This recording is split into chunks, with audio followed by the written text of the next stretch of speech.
কৃষ্ণ বলে বাগো তুলি চলো রে মন বৃন্দাবনে। কৃষ্ণ বলে বাগো তুলি চলো রে মন বৃন্দাবনে। একবার কৃষ্ণ বলে বাগো তুলি চলো রে মন বৃন্দাবনে। কৃষ্ণ বলে বাগো তুলি চলো রে মনের জানায় বুঝে যাবে কৃষ্ণ প্রেম উঠে হবে। মনে জানা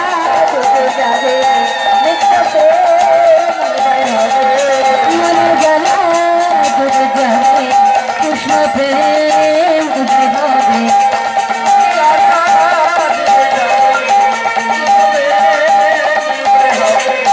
তোরা আয় আয় আয় আয় আয় আমার ভাই তোরা চলে চলে চলে চলে বৃন্দাবনে।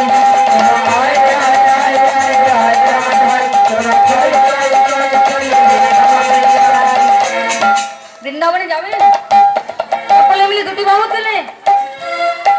ভাইরাস ছড়িয়ে গেছে, এই যে এই দিকের ভাইরাস ছড়িয়ে গেছে আর এই দিকের একদম মাঝে মাঝে এইগুলো ফাঁকা আছে, উঠবে বেশ দুটো বাহু তুলে। কৃষ্ণ বলতে বাহু তুলে চলো রে মন বৃন্দাবনে।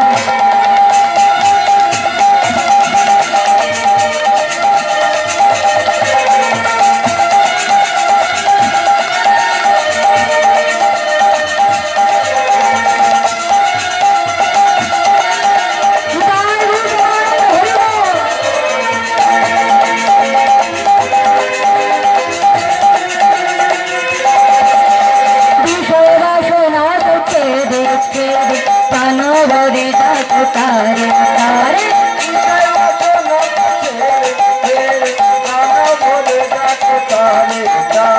বিষয় বাসনা ছেড়ে দিয়েছে পান ভরে ডাকো তারে তারে।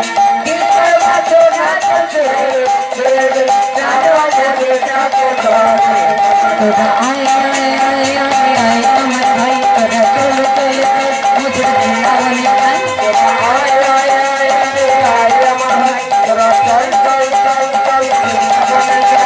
কৃষ্ণ বলে বাবু বলে চলো রে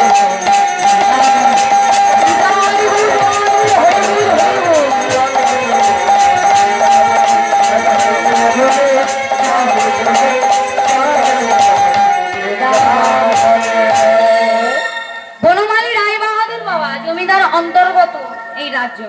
বনমালী রায় বাহাদুরের ছোট্ট একটা মেয়ে আছে, 8 বছরের মেয়ে, দ্বিতীয়বারের জন্য জন্মগ্রহণ করেছিল। এই হলো শ্রীমতী রাধারানী। বাবা মা ভালোবেসে নাম রেখেছিল রাধারানী। আজ রাধারানী বাবা মার সাথে দেখতে যাচ্ছে পাথরের ভগবান কেমন করে ক্ষীর খায়, কেমন করে ননি খায়।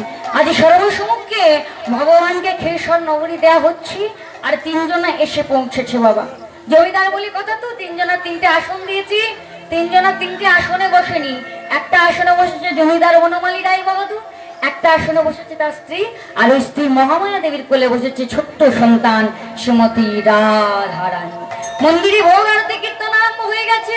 কেমন ভাবি ভজবতী উদ্ধারণ শিব